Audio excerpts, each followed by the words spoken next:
দুর্দান্ত কামব্যাক সাকিব আল হাসানের।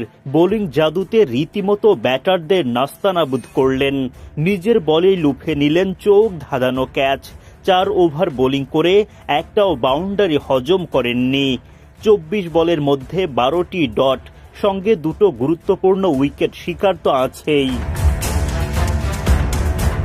রবিবার আইএল টি-20তে সাকিব আল হাসানের দল এমআই এমিরেটস মুখোমুখি হয় ডেজার্ট ভাইপার্সের।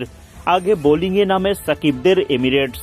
ইনিংসের 7ম ওভারে প্রথমবারের মতো বোলিংয়ে আসেন সাকিব। ওভারের শুরু থেকেই চেপে ধরেন 2 পাকিস্তানি ফখর জামান ও হাসান নওয়াজকে। ওভারের শেষ বলে ফাঁদে ফেলেন ফখরকে।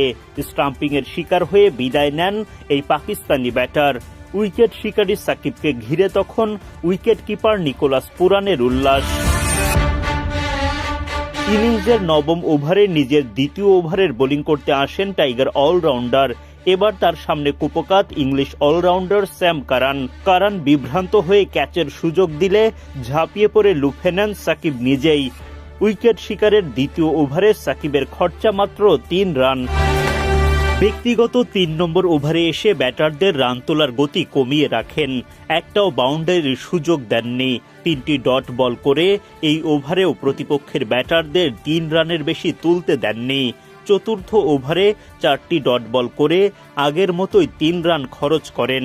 সব মিলিয়ে 4 ওভারে মাত্র 14 রান দিয়ে জোড়া উইকেট শিকারে দুর্দান্ত কামব্যাক সাকিবের।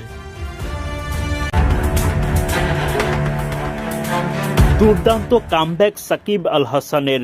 বোলিং জাদুতে রীতিমতো ব্যাটারদের নাস্তানাবুদ করলেন। নিজের বলেই লুফে নিলেন চোখ ধাঁধানো ক্যাচ। 4 ওভার বোলিং করে একটাও বাউন্ডারি হজম করেননি। 24 বলের মধ্যে 12টি ডট, সঙ্গে 2টো গুরুত্বপূর্ণ উইকেট শিকার তো আছেই। রবিবার আইএল টি-20তে সাকিব আল হাসানের দল এমআই এমিরেটস মুখোমুখি হয় ডেজার্ট ভাইপার্সের। আগে বোলিংয়ে নামে সাকিবদের এমিরেটস। ইনিংসের 7ম ওভারে প্রথমবারের মতো বোলিংয়ে আসেন সাকিব। ওভারের শুরু থেকেই চেপে ধরেন 2 পাকিস্তানি ফখর জামান ও হাসান নওয়াজকে। ওভারের শেষ বলে ফাঁদে ফেলেন ফখরকে। স্টাম্পিংয়ের শিকার হয়ে বিদায় নেন এই পাকিস্তানি ব্যাটার।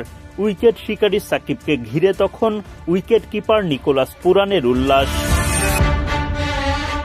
ইনিংসের 9ম ওভারে নিজের দ্বিতীয় ওভারের বোলিং করতে আসেন টাইগার অলরাউন্ডার।